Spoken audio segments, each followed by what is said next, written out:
Good evening, everybody, and welcome to a very special Shelby on Safari live stream. I'm Shelby, a wild animal biologist and Pokemon trainer, and tonight is very special because I am joined not one, not two, but three members of the Small Cat Alliance. So tonight, what we're going to do is something a little bit different. We are going to introduce you to two amazing real-life Pokemon, dare I say. These cats are absolutely incredible. But what we're going to do is we're going to pick these members' brains, their expertise, because they know so much about these incredible animals. And we are going to work together to find out if they are like real life Pokemon, what their moveset would be, maybe what their typing would be, and overall just celebrate meeting two incredible animals. Now, along the way, there will be questions for you folks, so I'm hoping you guys are ready to go. In true Shelby on Safari fashion, we will need your help. There's a couple fun questions in there, but we also will need your expertise when it comes to giving out the typing of these two cats. As you can see, I am not alone. I am joined by the members of the Small Cat Alliance.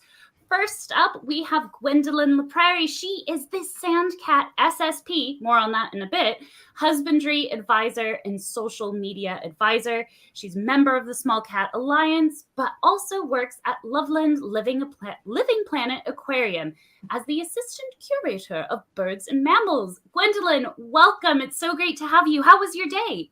Hi, Shelby. My day is fantastic. Thank you so much for having us.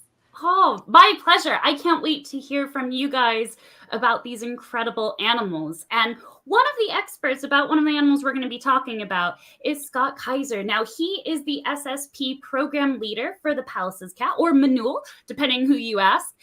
He's also their stud bookkeeper. We're going to be able to find out more about what that means. But he is based in Birmingham Zoo, and he is the zoological manager of the Predator section. Good evening, Scott, or good afternoon. How are you doing? I'm doing great. Better now. Thanks for having us on today. Oh, my pleasure. I'm so excited to share with the audience your pretty snazzy t-shirt as well when the time comes. It's going to be exciting.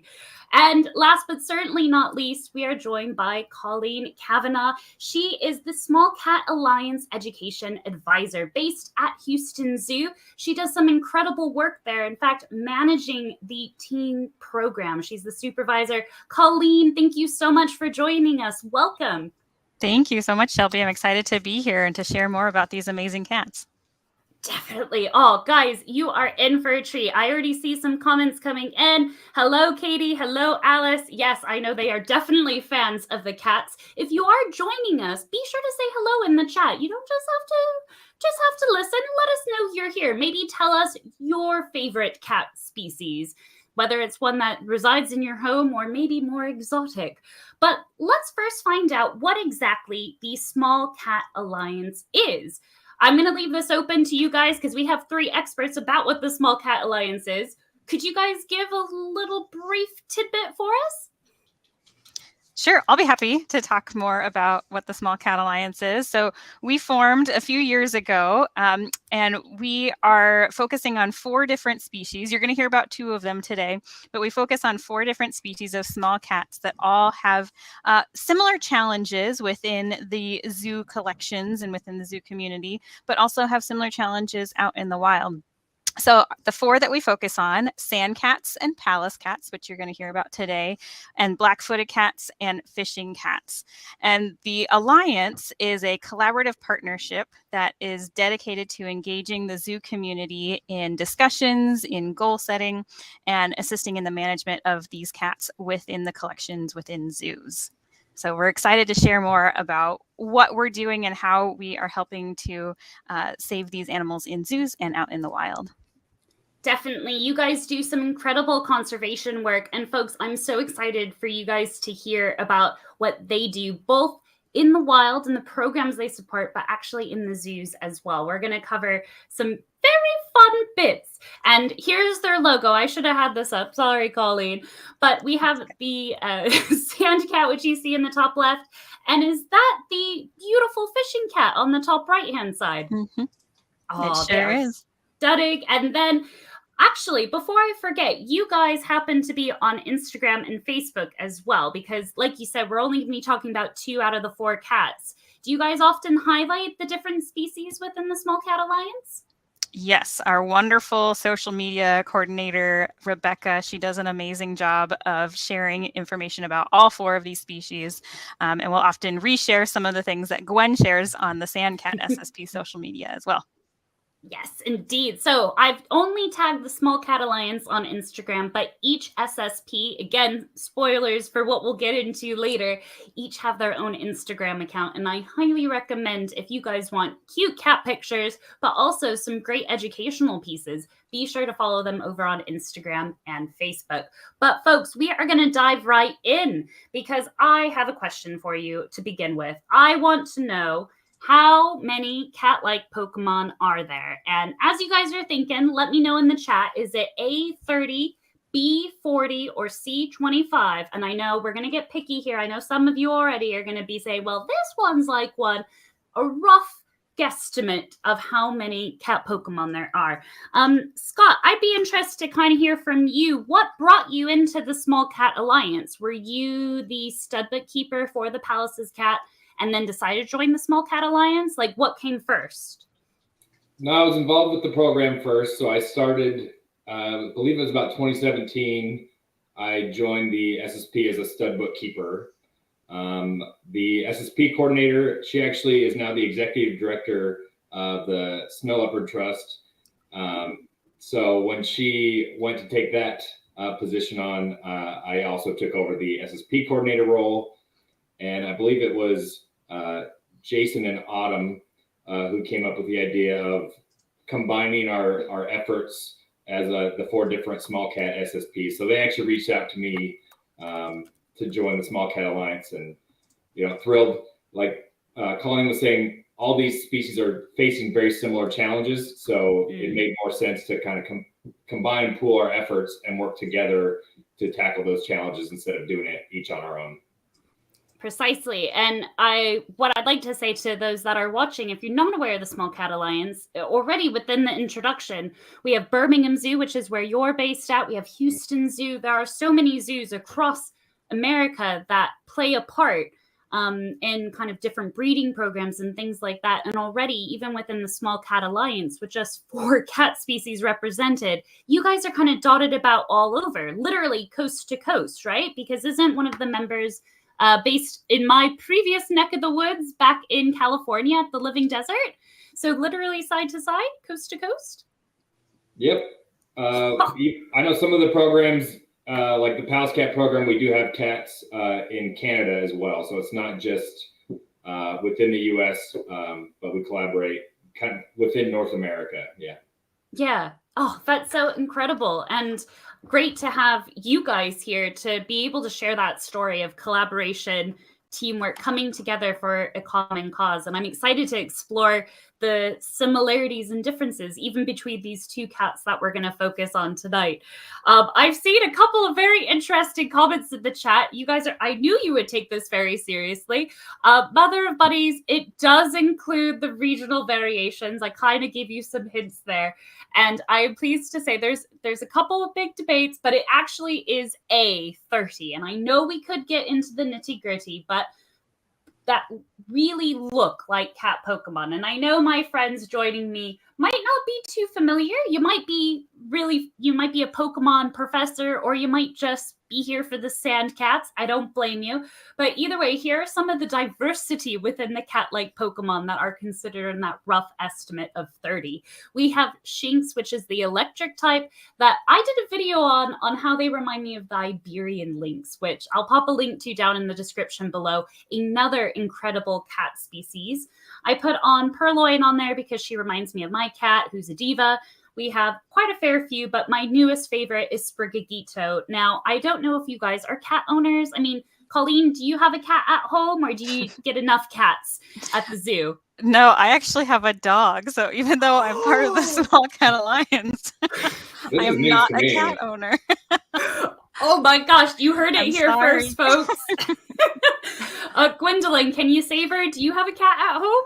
I have 2 cats, yes, and one of them is an orange tabby, so I call him my very own sand cat. I would never own a sand cat, but that's as close as I can get to actually having one. To getting one. Oh, Yeah. that is brilliant. Well, I do. Well, maybe that helps you because Gwen has 2. Like you can Yes. kind of maybe She makes up adopt one. Yeah, precisely. The reason why I mentioned that is because Brigagita, the newest one, the green one, is really funny represented in the anime. Now I know some of you might not watch that, but it is so funny. Whoever drew and created and wrote the story obviously has a cat because some of the behaviors and the attitude that comes across from this cat, like the kneading, the making biscuits, like all sorts of things. It is just a treat. But definitely a wide variety represented already in the Pokemon universe. But tonight we are going to focus on 2 of our real life Pokemon. Welcome to those of you who have just joined us. I am joined tonight by 3 incredible members from across America that make up the SmallCatAlliance. And we are going to be featuring 2 of the cats that make up this group. And we're going to be trying to figure out together what Pokemon moves they might have based on their incredible real life adaptations. And so that's why I'm so grateful that my friends from the SmallCatAlliance are here.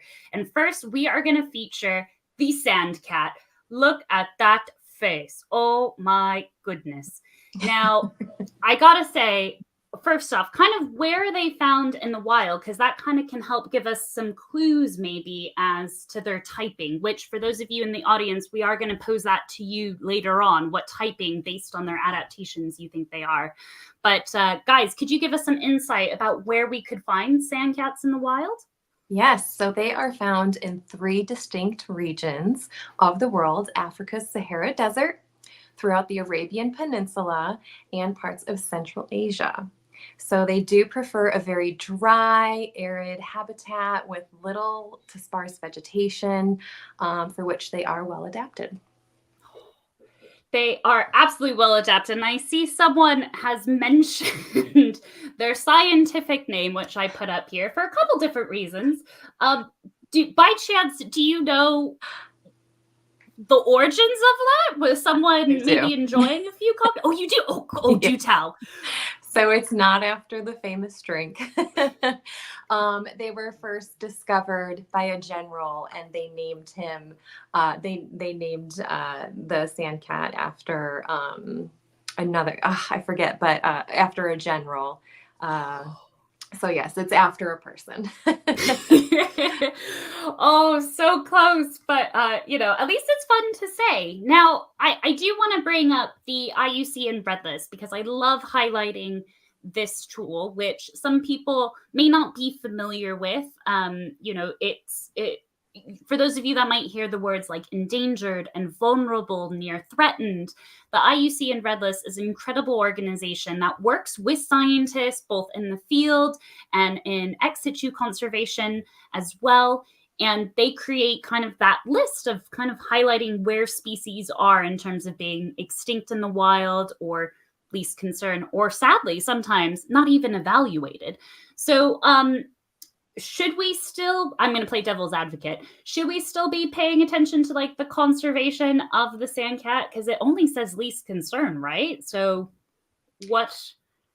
Yes, we should actually. Currently, yes, they are listed as least concern, but that is only because there's not enough information about their numbers in the wild. And there was a recent discovery by a team from Panthera, France. And the discovery was that sand cats' home ranges are larger than what we expected. So because of that,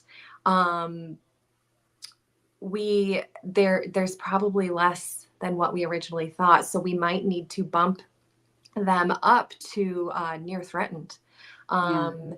So we're going to need to also work harder with conservation efforts. And this discovery is an important step in learning more about their behavior, understanding them more, and what their conservation status should actually be. That's a great point because I think the thing is, and this was a really interesting time.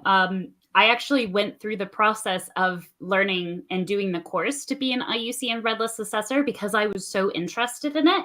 And I think it's great that you bring up that need for research because we need that evidence. And the IUCN Red List process, it's not just like, ooh, their population numbers have gone up this year. That means, raise it up. It takes so much data to be able to support these statements, and it can take years. And I think, spoilers for the Pallas cat, I think it was recently reevaluated. And so with the SmallCatAlliance, do you guys work with any kind of conservation parties to help kind of do that kind of research out in the field? Or with the sandcats, is it more focused on the ex situ kind of in the zoo management? We would like to work more with other groups and things like that. Yeah. There is a group called the Sandcat Sahara team, and it's led by Dr. Alexander Sliwa, and they were doing a lot of research on sandcats. They were tagging them, putting collars on them, but unfortunately due to COVID, their research had to stop, and funding slowed down. So right now they're kind of at a standstill, but maybe in the future there might be something we could do to help that get back up and running. Back up. Oh man.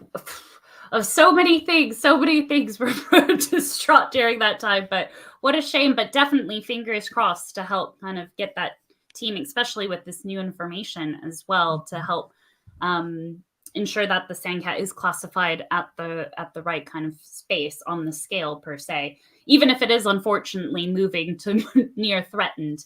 All right, chat, quick, true or false in the chat. Let me know. What do you think? Do sandcats bury their poo, their feces, excrement, whatever you want to call it? We're all mature here.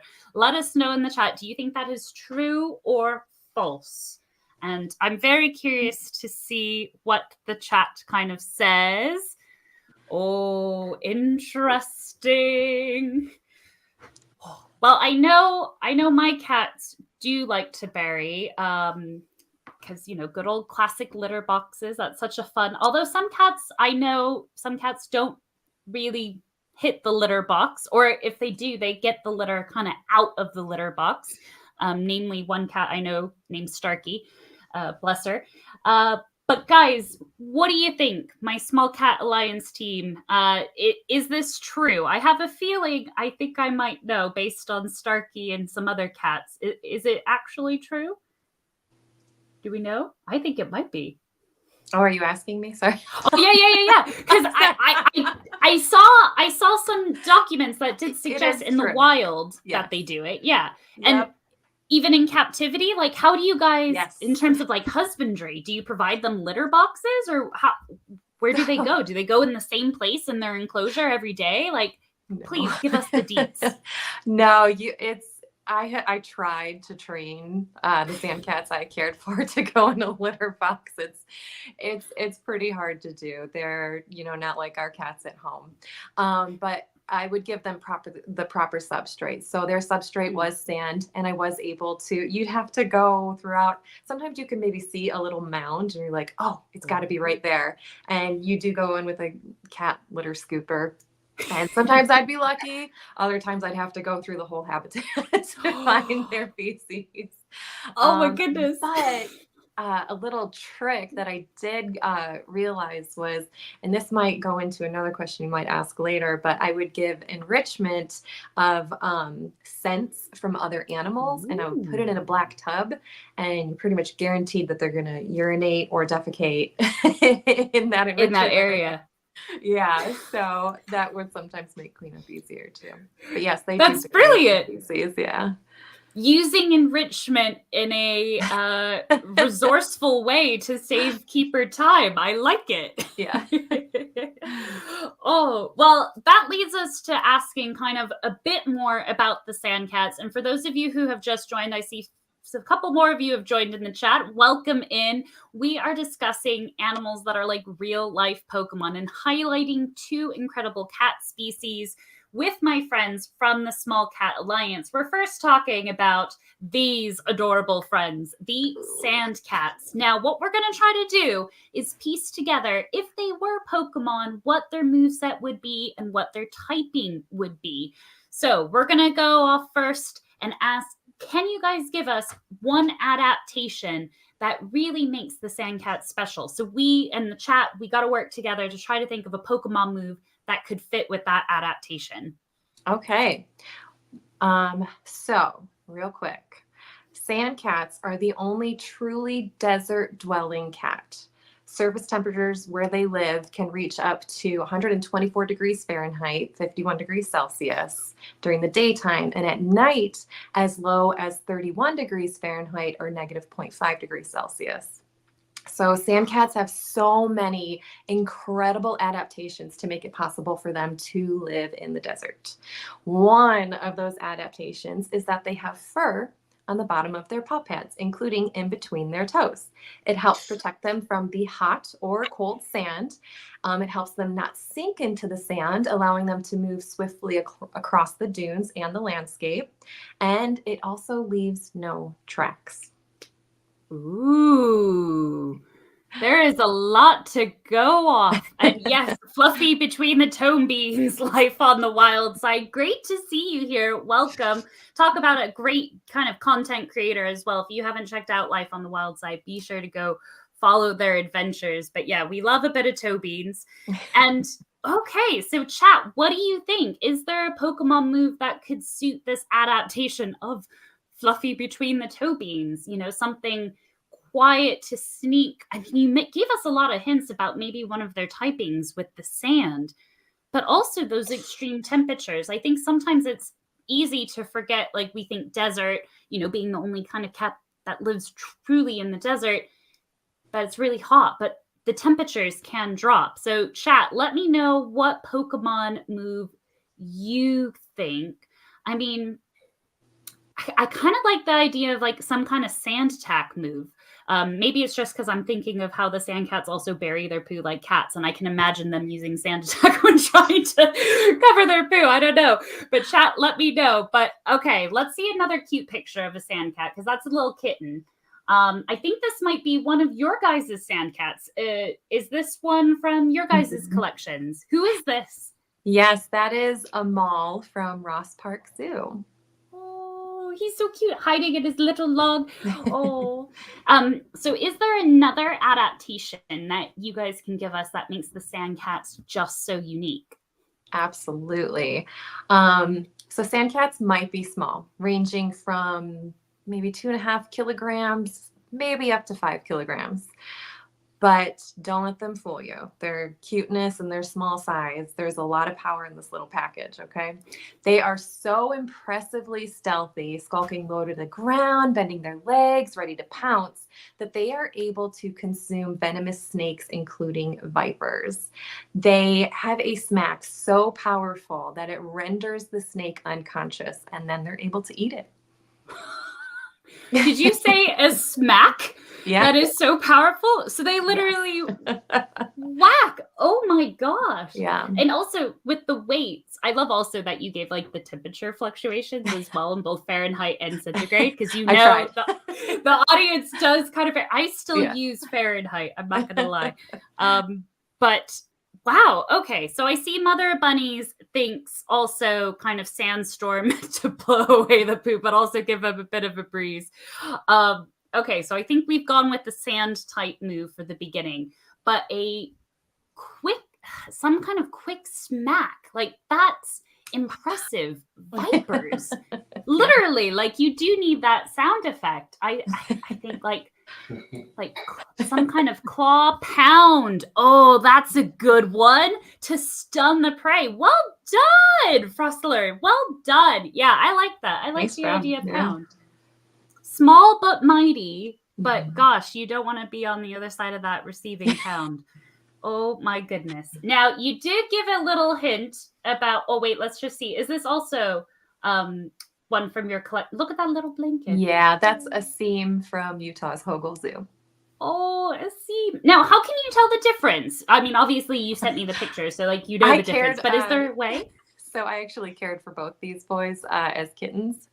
Oh. Yeah. And are there markings different? Sorry. Oh, okay. Yeah. Are there markings different, like on their face? You know how like penguins have like the different belly dots and things like that? Are they Yeah, they do have different markings. They're very, it's hard to tell, but when you get to know the animal, you can really tell the difference. But for someone who wouldn't work with them, I would have to explain the difference, and I'd have pictures posted circling the difference so that if I needed a relief keeper, they could see which cat was which. The individuals as Yeah. well. Oh, and I'm assuming like with, a lot of other kind of zoo animals, birds usually have like the rings. But the sandcats in like the zoo environment, they probably would be microchipped, right? So then that way you knew for sure which individual was going where, and for kind of tracking on Zims or for a stud book, maybe. Is that true? Yes. As the kittens grew and their markings changed, I would be microchipping them all the time to be able to identify who was who until they were adults. Oh, yeah, because it's so important to be able to monitor that. And we'll get into that when we meet our next cat species as well, because we'll hear from Scott about who's the stud bookkeeper. We're going to find out what a stud bookkeeper is, which is really exciting. And you hinted about this question, guys, but chat, we need to know, true or false, do you think feathers can be used as enrichment? So enrichment is a really interesting topic, and one that as keepers helps keep us on our toes of thinking of different ways that we can enhance, dare I say, the experience of the animal. I loved that you guys have that phrase of kind of creating an experience for an animal that mimics kind of that of the natural, what they would encounter in nature, really. And I'd be keen to see, oh yes, not even true, but very true. Well done, Katie, indeed. Well, spoilers, it can be used, and here's a picture of it being used as, look at that, little snarl as well. So could you guys give us a background as to this picture? Was it a part of the scent enrichment that you guys provided? So this is Sandy from Lincoln Children's Zoo. And yes, one of his favorite enrichment items are feathers. They do a lot of different things with them. You can bury them in the sand, so then throughout the habitat, so then he's got to kind of search for them like he would naturally. You can stick them maybe in a log. If you drill holes in the log, then they have to claw at that log to get the feathers out. There's a lot of really cool different things you can do with them. And as kind of those that look after, these animals, we always have to keep on our toes and thinking of new ideas. Do you guys, within the different collections, share kind of enrichment ideas as keepers? Do you guys, I know here in Europe, there's a couple different like Facebook groups and kind of Instagrams where keepers share their ideas. Is there something like that over in the States for you guys to help, because it is a process? Yes, absolutely. There is. We share different ideas all the time, either through private Facebook pages on social media, or even on our social media pages. We'll share what we do. We are also connected throughout the system too, so we can reach out through email. Sometimes we'll even host workshops where everybody can join in, and it might be enrichment specific. So yeah, we do definitely communicate best, basically husbandry practices, which includes enrichment. It definitely does. And again, guys, if you've just joined us and you're not already following the SmallCatAlliance over on Instagram, in fact, and seeing many cute pictures of the 4 different cat species, often they share pictures or video clips even of the cats interacting with the enrichment that they provide. And so if you yourself happen to be kind of a cat mom or cat dad, well, yes, they might be a bit different than our sand cats. You can get inspired by some enrichment ideas. I know I certainly have been, because there have been some great ideas, and I love kind of that you guys highlight the different types of enrichment as well. It just doesn't have to be scent trails. There's so many different types. And so it's great to see you guys sharing that knowledge and hearing a bit behind the scenes as well, that keepers kind of communicate. So we have 2 moves already. I saw a few other folks mentioning moves like quick attack or extreme speed, which is really interesting, especially because that fast motion. Are sandcats quick runners, or do they prefer to like stalk their prey and then just pounce? What's their strategy for hunting? They have a little bit of both, actually. They are very fast runners. I forget what they're clocked at, but they're quite quick and quite swift. But yeah, for the most part, they will kind of hide behind some vegetation. And can I get into it? This involves another adaptation, which I Oh, go wasn't sure if ahead. Okay. Spoilers.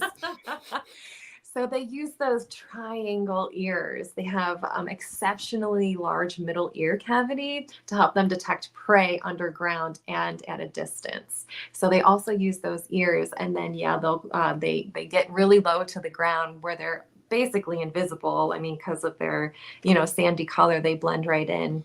And then as soon as they're able to locate that prey, they just swiftly move, pounce, attack, and they got it.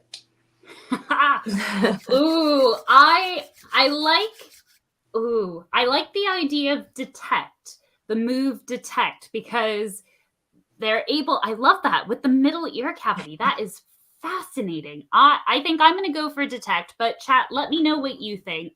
I like the idea of them being able to pinpoint with kind of precision, accuracy, where they're at before they make that pound or quick attack move. You also happen, without realizing it, mentioning another move, which is Swift. Swift ends up being a Pokeball move. Who knew? I guess after all these years, there's quite a fair few moves. But chat, let me know what you think with this adaptation, considering the ears. I love this picture, though, too, to be able to highlight, those adorable ears. But actually, as animal care specialist, would you ever have to help clean out the ears of the sand cat? Because I know sometimes with some of our house cats, every so often you may need to give it some help. They get a bit gnarly. Would you ever do that with sand cats in kind of the zoo environment, or would that be something done like in their yearly checkups? That's actually something we've never had to do. They're able to care for that themselves. That's nice. Maybe I should tell Maui that. Maui needs to have a word with the sand cats, figure out what they do. I mean, they do. There's quite a bit of hair there to help protect it. Mm-hmm. Now, I gotta say, this is my favorite picture that you guys sent. This is such a mood. But what's the background behind this adorable friend? This is Cosmo from North Carolina Zoo. I love this photo because, he's very much a sand cat. And I love that you can see that fur on the bottom of those paw pads too.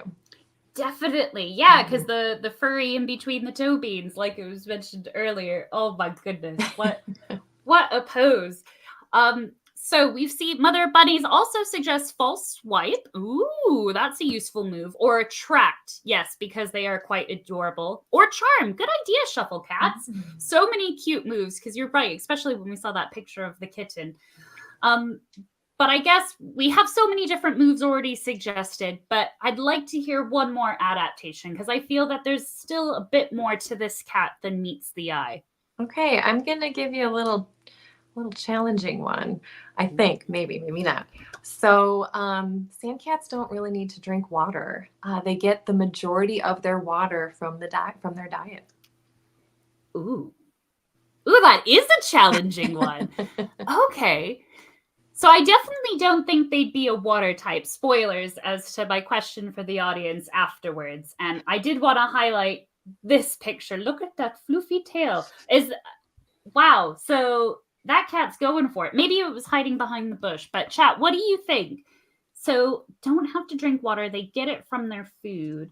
I feel like that would have to be some kind of fire type move, like an evaporate or something. Oh, I'm going to have to think about that while I look at this incredible picture of this cat with the viper. And I'm assuming after this, they've done the kind of paw attack to kind of stun it. And now it's chewing on it. Now I got to ask, actually, thinking about that, we try to use enrichment to mimic kind of the wild. And in the zoo environment, as animal care specialists, you work extremely hard to provide all those opportunities. Is kind of whole food a thing provided kind of to the small cats to try to replicate that with like the bones and all the different bits and bobs to help kind of mimic what they eat in the wild? Yes, absolutely. We study their natural history for a lot of different reasons, whether it's enrichment or nutrition or behavior. So we do give whole prey items. We don't give anything live just because we want to make sure that that cat is able to get its proper diet. And sometimes we use the food as a reinforcer for training behaviors too. But yeah, whole prey items are a very important part of their diet. Oh, definitely. And it's, it's interesting kind of I imagine kind of as an educator trying to explain that sometimes when you're at the zoo, you might get some awkward questions, but it is, I think, nutritionally so important for the animals themselves to be able to get that. Now, chat has been going at it. I mean, shuffle cats, great idea with the sunny day causing the drought field conditions. That is a great shout. Yeah, I gotta get handed to you, shuffle cats. I think, yeah, Mother of Buddies is right. I think absorb, that might be a nice one. I think the great thing is kind of, I guess, like Pokemon, there's so many different moves that Pokemon can learn.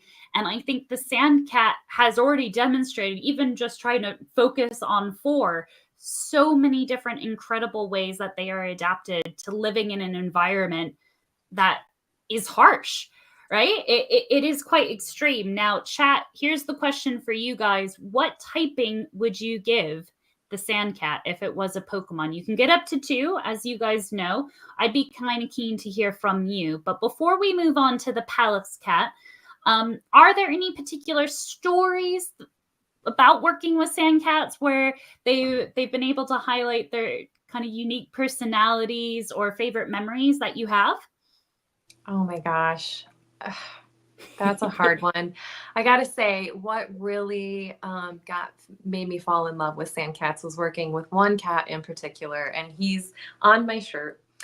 His name was Mr. White Cheeks, and it was during my time at Utah's Hogle Zoo, and I just had such an incredible respect for this cat, being as small as my cats at home, but just so different, and learning about everything they use for survival and in the environment they live in. It was just, I don't know, it was inspiring and just really cool. And he was an incredible cat. He sired 2 litters. He has grandchildren now throughout the United States. But it was funny because he was an older gentleman when I was there caring for him, and he would train for me. We would do targeting, creating a lot of important behaviors that help with husbandry and stuff. But sometimes he would just give me this look like, nope, it's not happening today. And I'm like, you are such a sand cat, and I love it. So.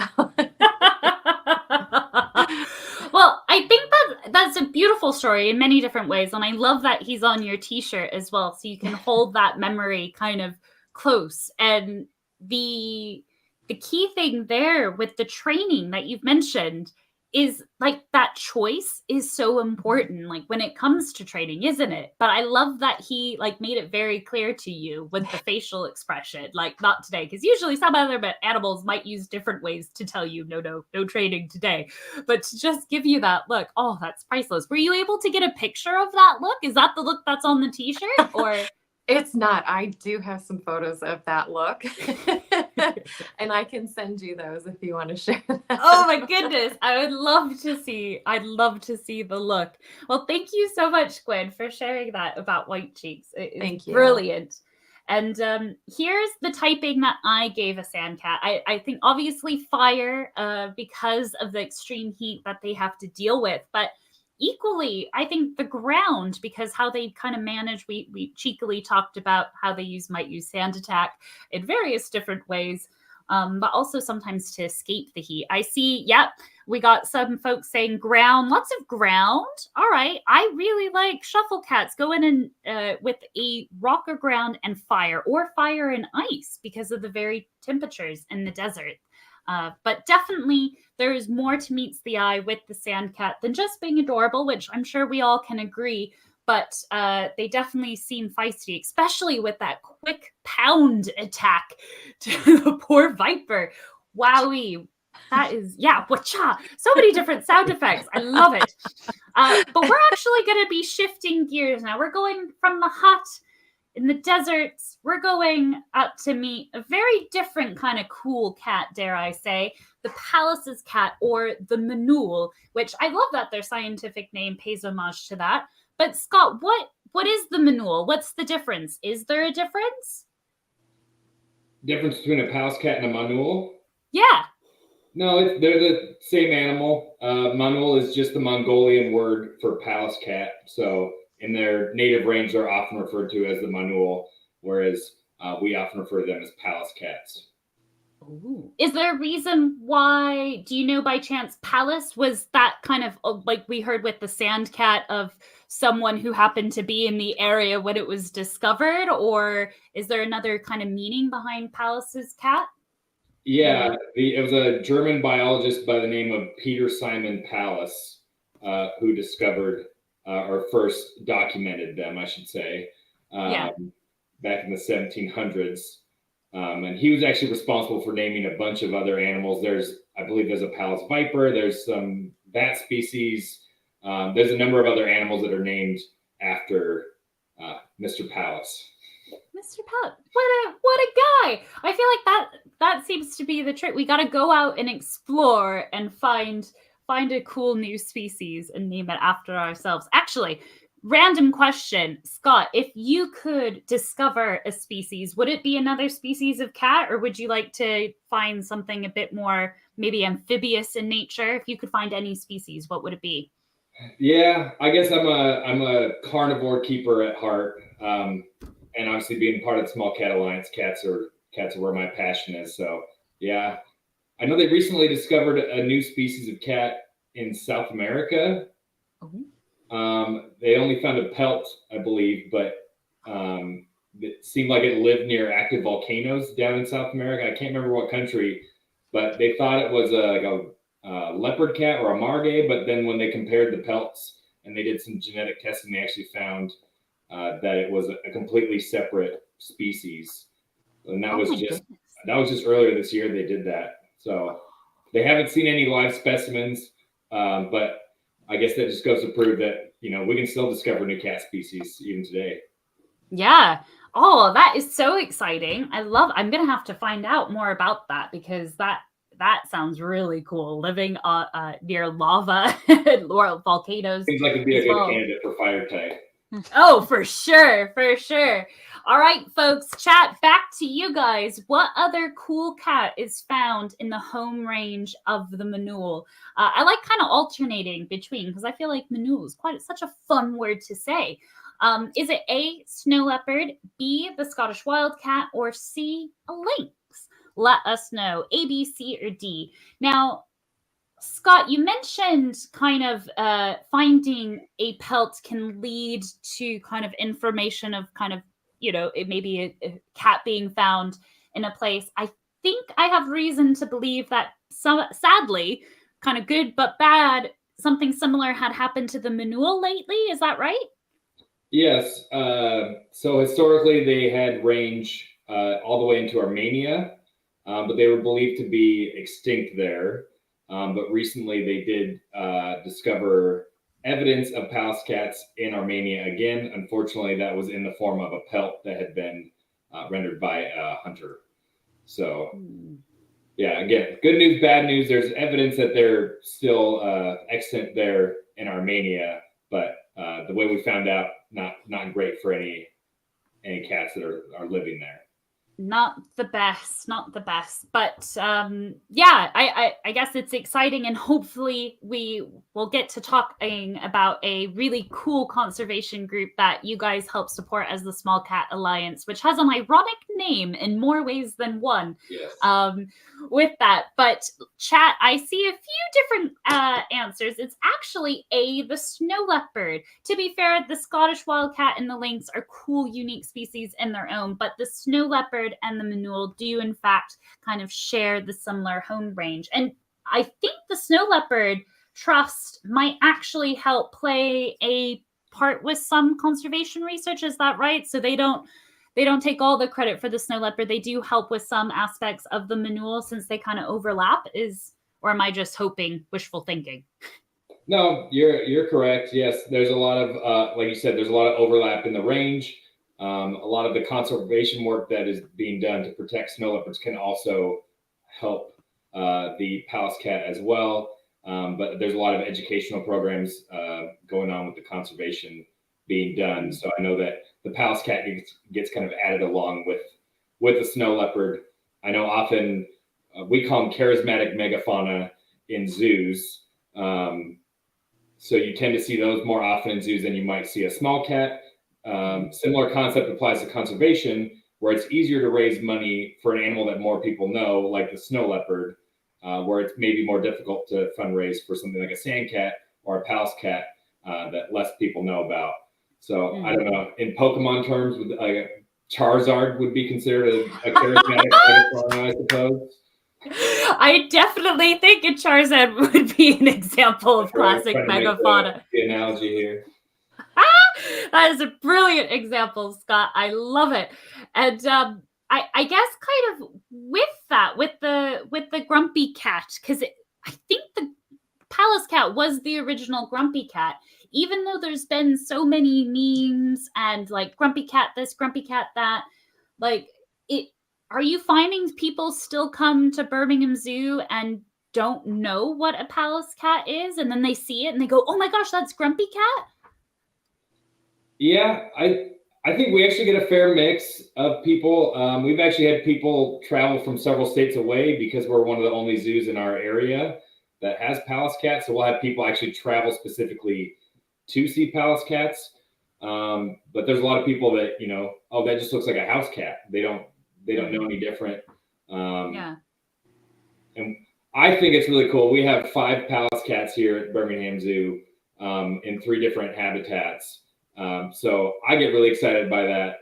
But sometimes people want a little bit more variety in the display. But I think it's really great that we can highlight them here at the Birmingham Zoo. And with the 3 different habitats, I gotta say I'm a little bit biased about enclosure design. I love the topic. Are they 3 kind of distinct different habitats, or are they all quite kind of similar? Do you guys like rotate them to like get them interacting with the different smells from like the other Pallas's cats? Or sorry, I know I'm detracting from the script, but I'm curious. No. No, we have 3. I would say 3 distinct habitats. We had a much larger habitat. It's actually a 2-story habitat with a lot of rock work, elevation changes, which simulates their natural habitat. And we were trying a new management strategy. We had 4 kittens here in 2020. Unfortunately, we've been able to place them all at other facilities. So while we're holding them, while Pallas cats are normally solitary, we were going to try to manage 4 young males as a social group. Unfortunately, that only lasted about 2 years, which is longer than anyone's done it before. But we have had to separate them. So we do rotate them on habitat. So they do get to experience the scent, that kind of variety from the other cats. But kind of a fun fact that I'm trying to plug here.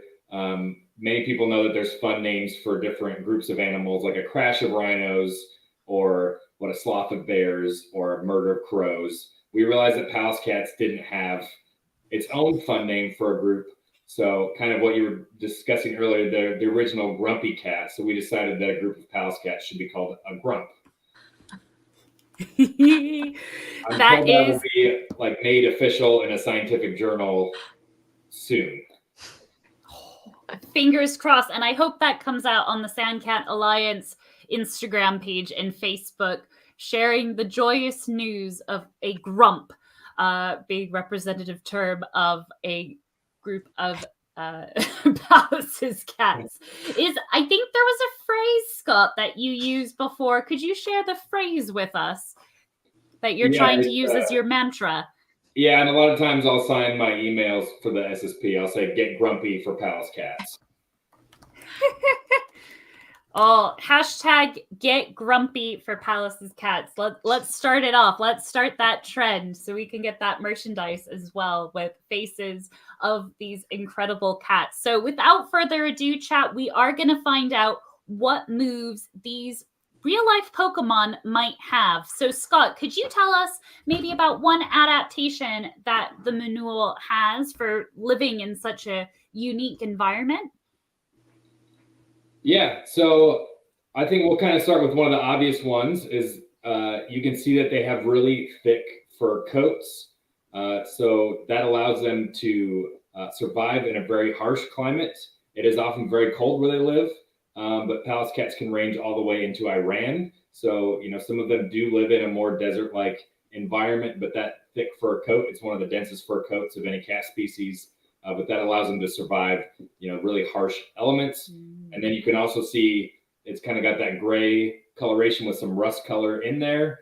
And that also acts as a way for them to be able to camouflage in. They really like to prowl along the kind of rocky outcroppings in the steppe where they reside. Ooh.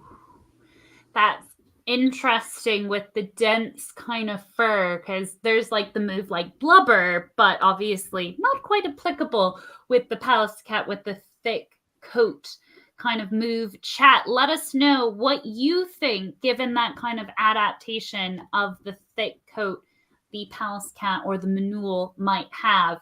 So with the thick coat, hearing that some kind of live more in Iran, and obviously kind of in zoos, they live in a variety of different kind of conditions. Have you found like their coat gets seasonally kind of thicker or lighter depending on the temperature? Do they shed like our kind of house cats at home, or kind of get more fluffier in the winter?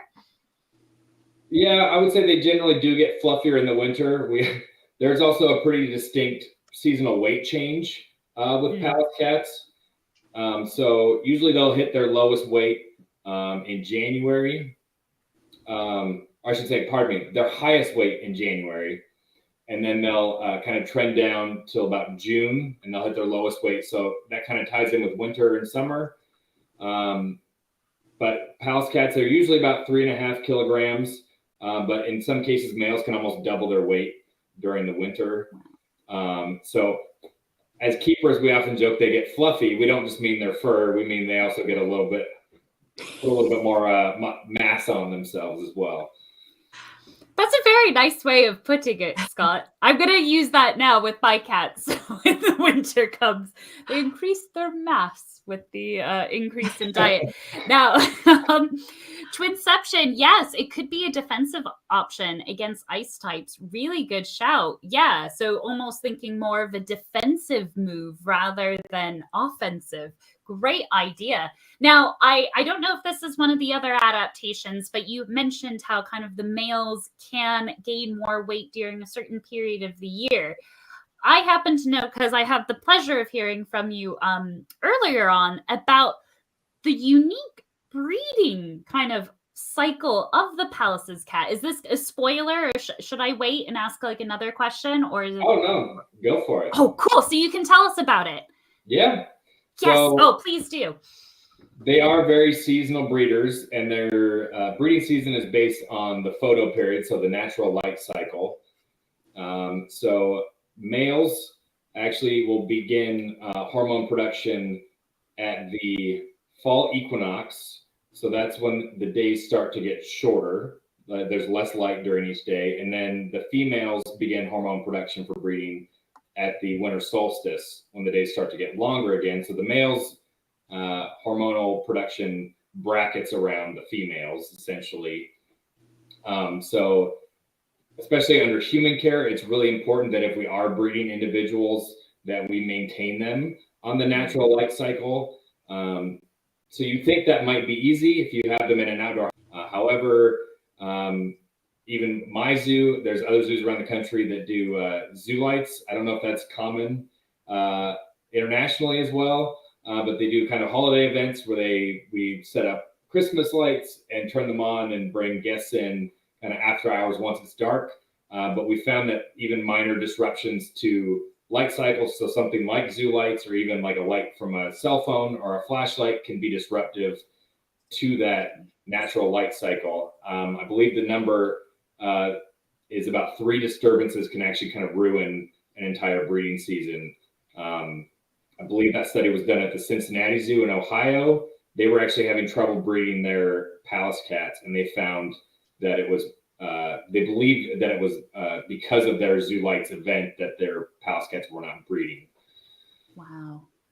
Oh, that is absolutely kind of fascinating. And I think one thing that kind of story highlights is that, yes, there's research being done in situ, so where these animals are kind of found in the wild, but equally kind of those of us that look after these incredible animals in captivity, as well as raising awareness and doing education, there's research opportunities to make their lives better and find out things like this that can relate to husbandry, and something as, I don't want to say little as light, because obviously there was light present. There wasn't a little amount of it. There was enough to disturb them.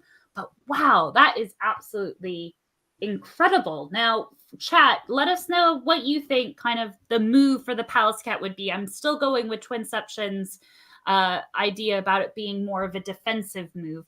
Now, Scott, before I get distracted more and keep talking about breeding and zoo research, could you give us another adaptation, please, for the manule? Yeah. So the scientific name for the Pallas cat, or the manule, is Autocolobus manule. So manule obviously referencing their native name, but Autocolobus refers to one of their adaptations. So auto meaning ear, and then colobus means docked or shortened. So it's referring to those really low set ears that makes them pretty distinct from other cat species.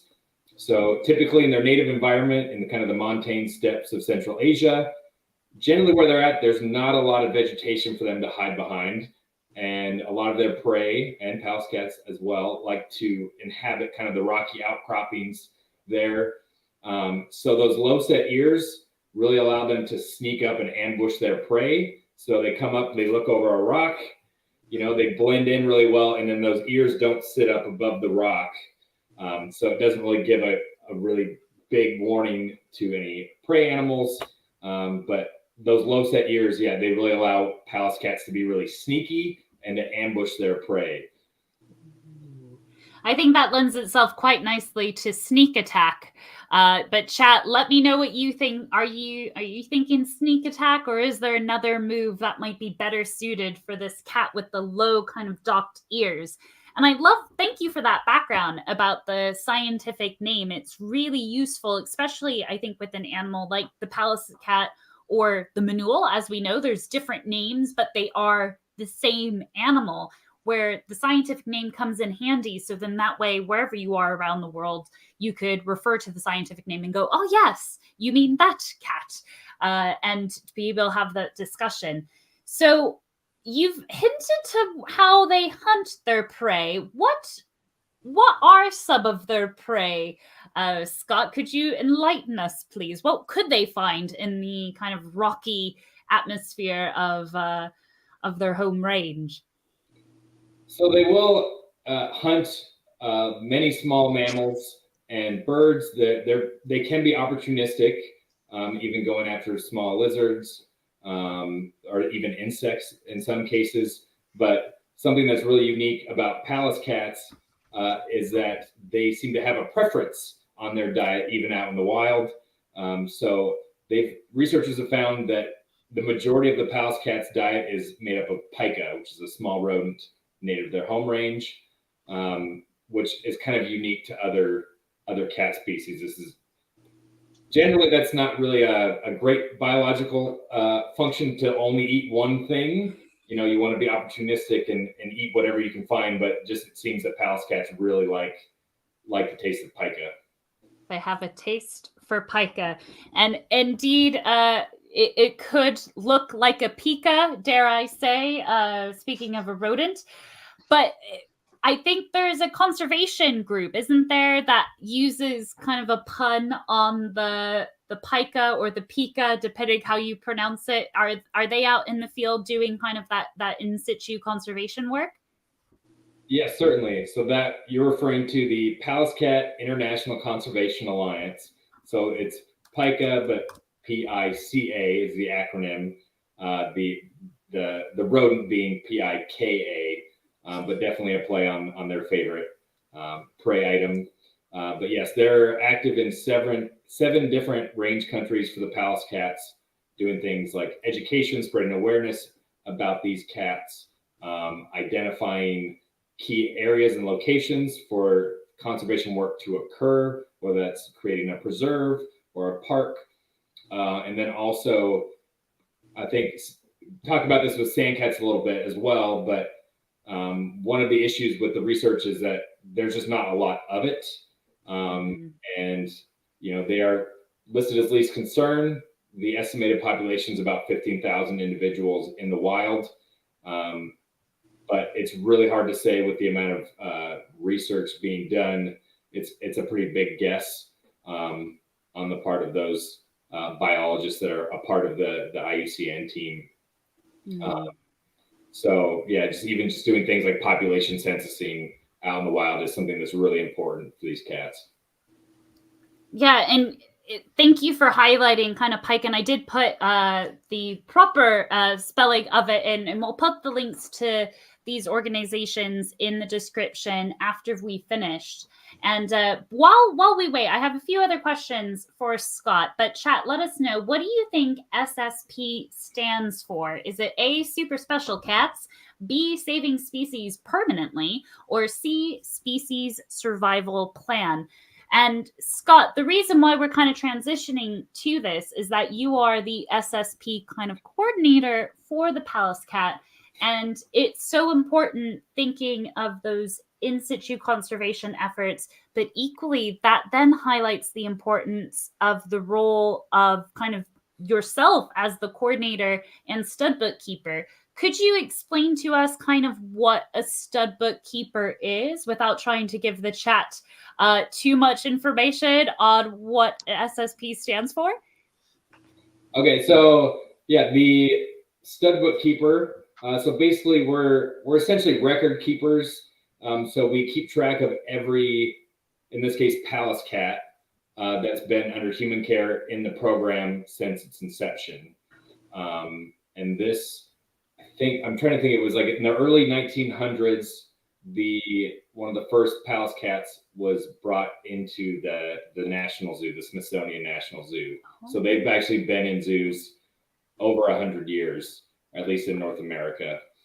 And we have records that track, we track ID numbers.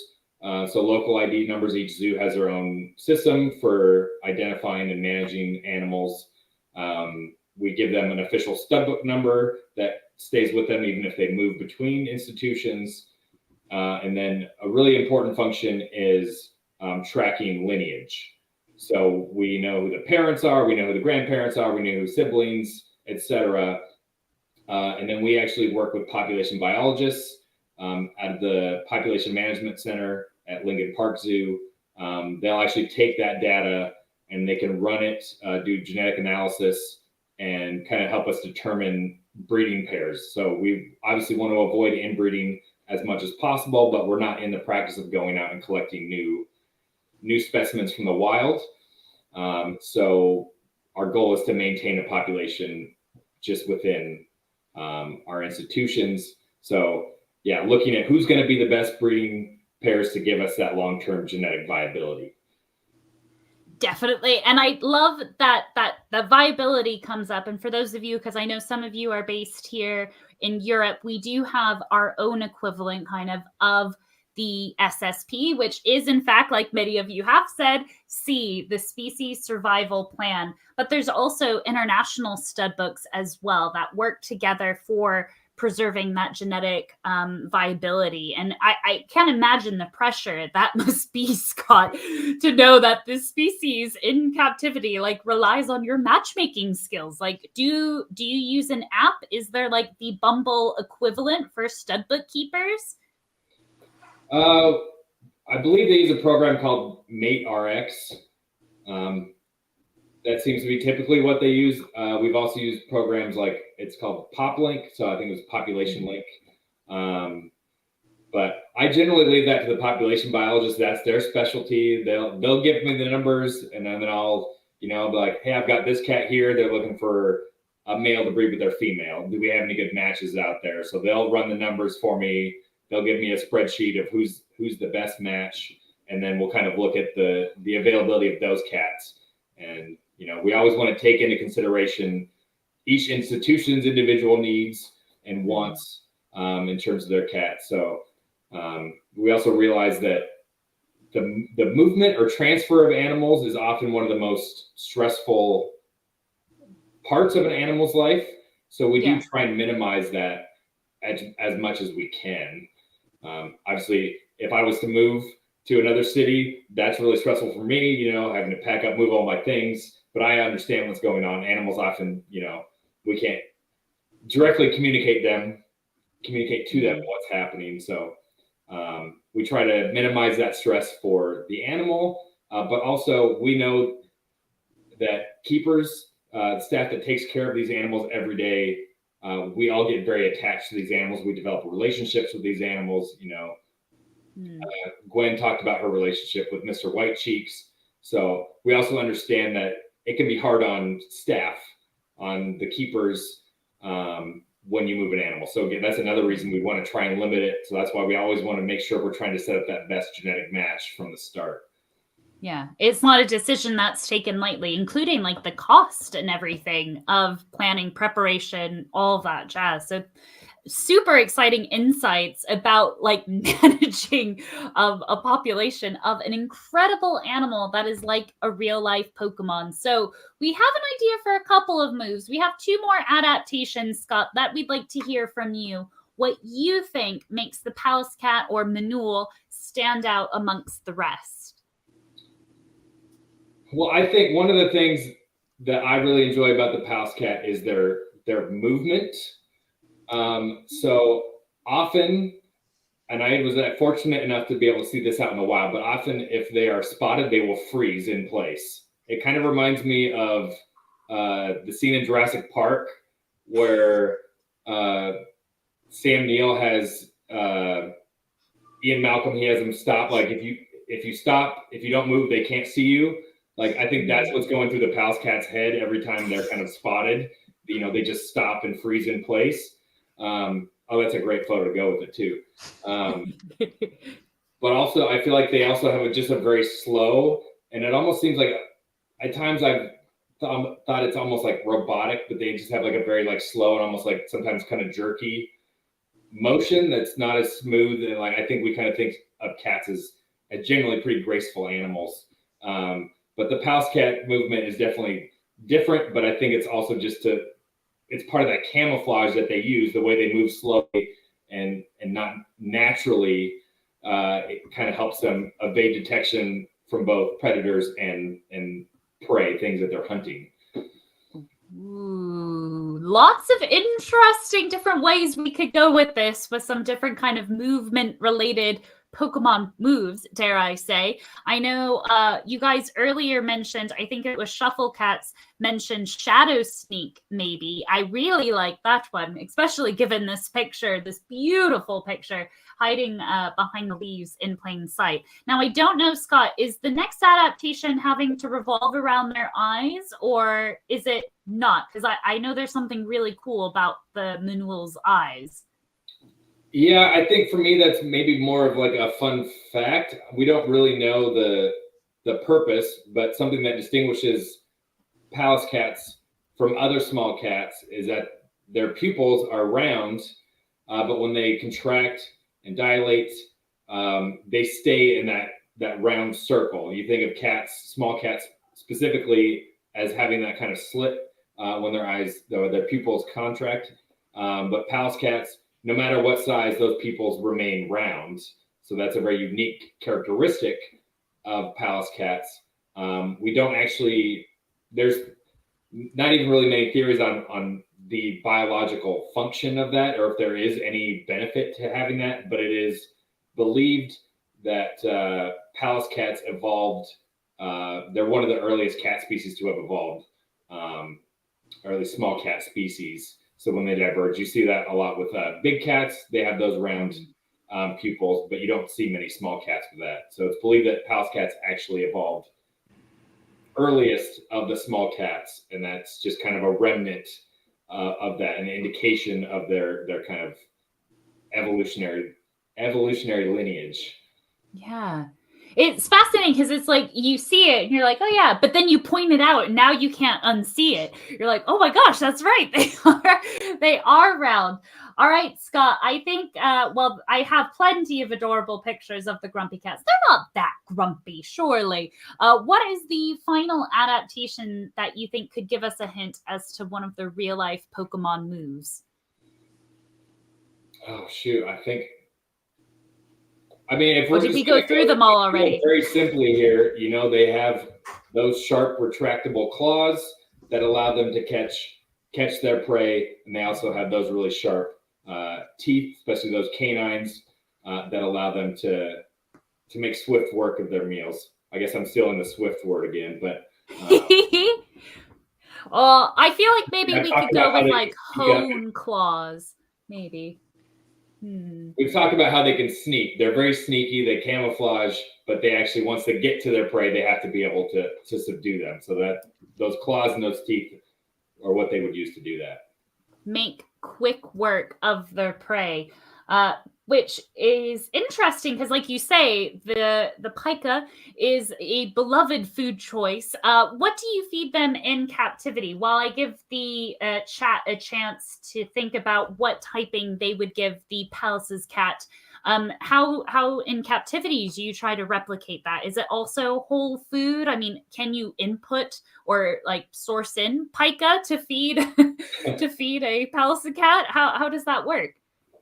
No, we don't have any pika that is sourced out for our facilities. But recently we have started adding whole prey to their diet. So another kind of like interesting fact about Pallas cats is they don't have immunity to toxoplasmosis, which is a common parasite that can affect cat species. It's common in their fecals, even house cats, things like that.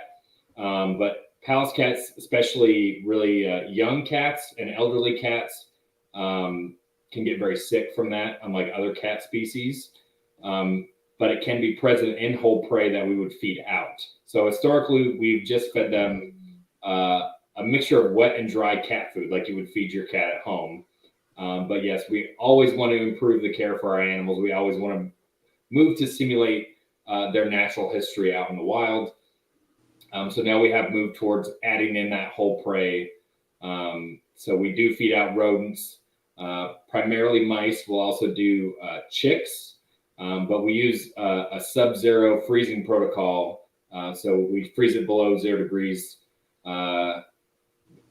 Celsius for over 2 weeks to kind of reduce that risk of the toxo exposure that could be present in the whole prey that we're feeding out. So that's been really exciting development, even since during my time as a program leader for the SSP, a change that I can't take any credit for it, but I will definitely promote it.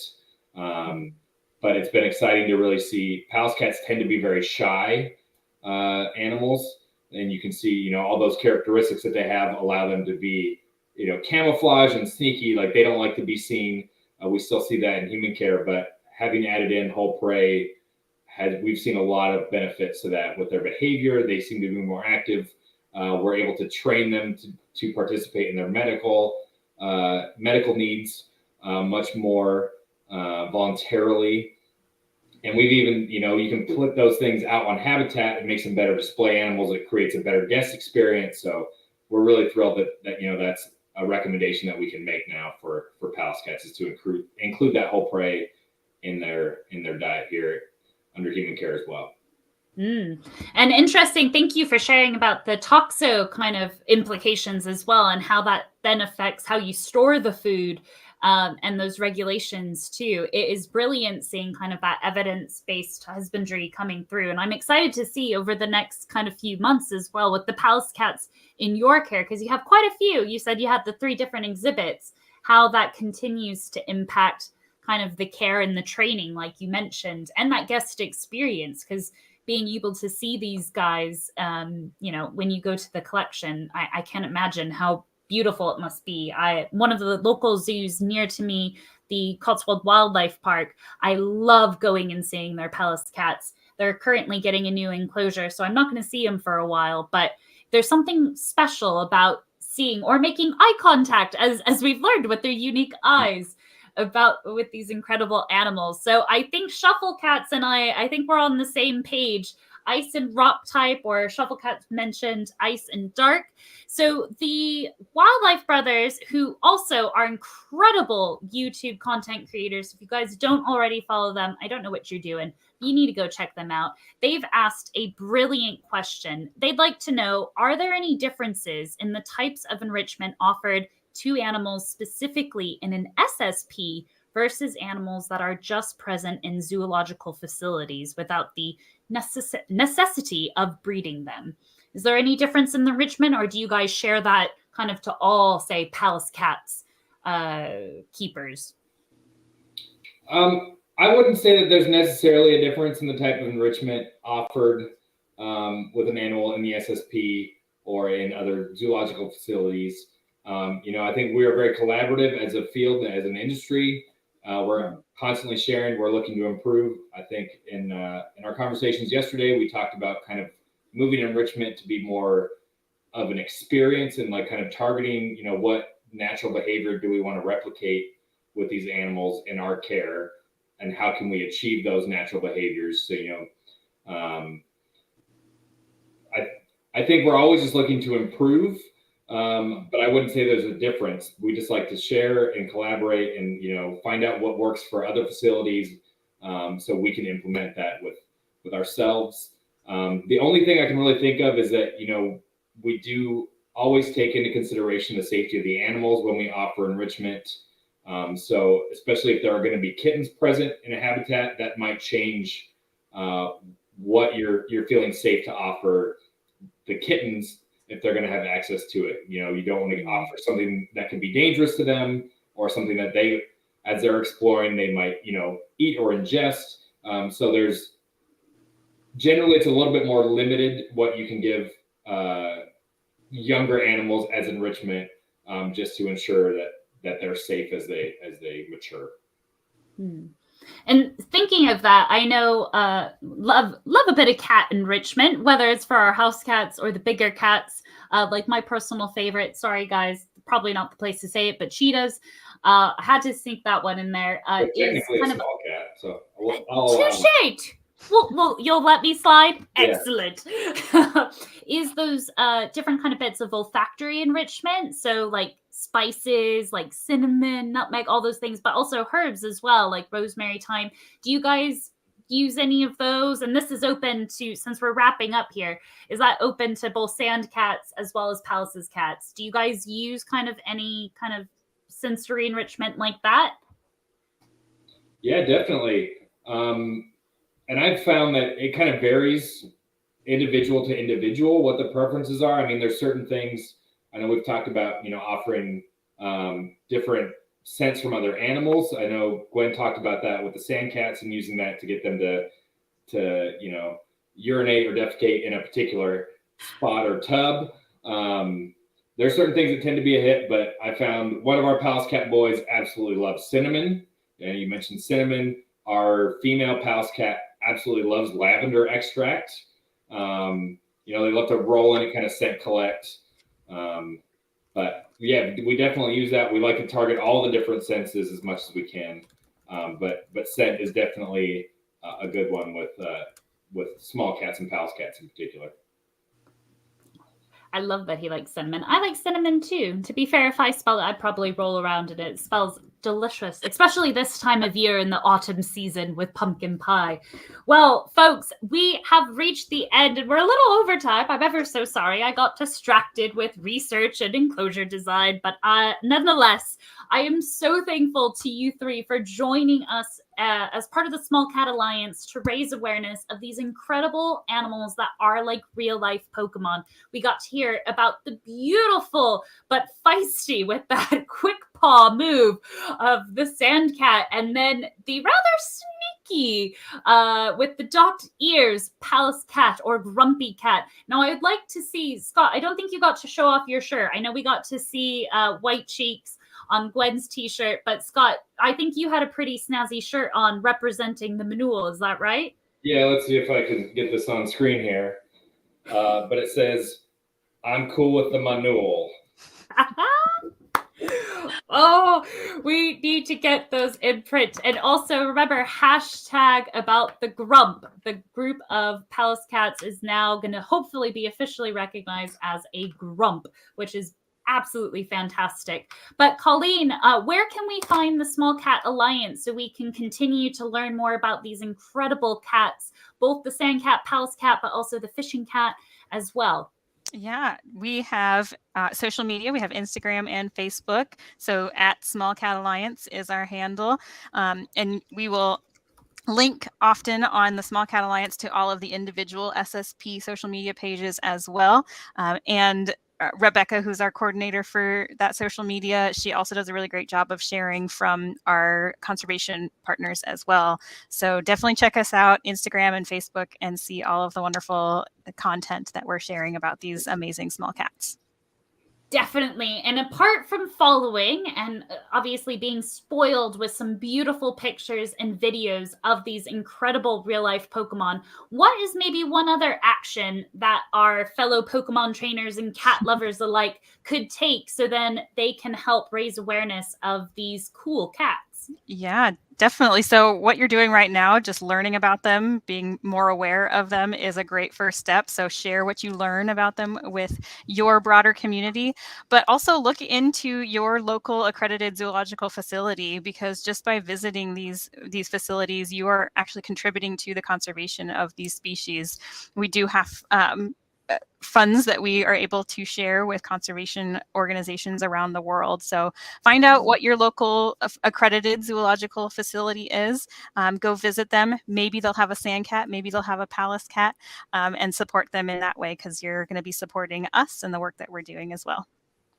Oh, thank you so much. And Gwendolyn, Colleen, Scott, and the rest of the Small Cat Alliance folks who help with this, thank you so much for the work that you do to protect these incredible animals. And to the chat, thanks for helping us figure out kind of the real life Pokemon moveset and what their typing would be.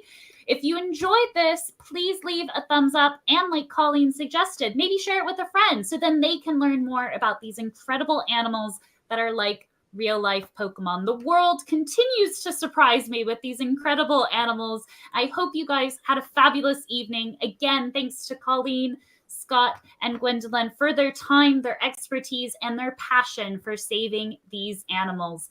So guys, that's it from us. I'm going to go see my grumpy cat, aka Maui. Have a great rest of the evening wherever you are at, and I will see you all soon. Probably commenting on the Small Cat Alliance Instagram page, because I cannot tell you Catterday isn't Catterday without the Small Cat Alliance. So go be sure to follow them so you can see all their content. Thank you, Shuffle Cats. Thank you, Life on the Wild Side. Thanks, Wildlife Brothers. See you guys all in the next video. Bye. Thank you. Yeah, thank you. Bye, everyone. Thanks, guys.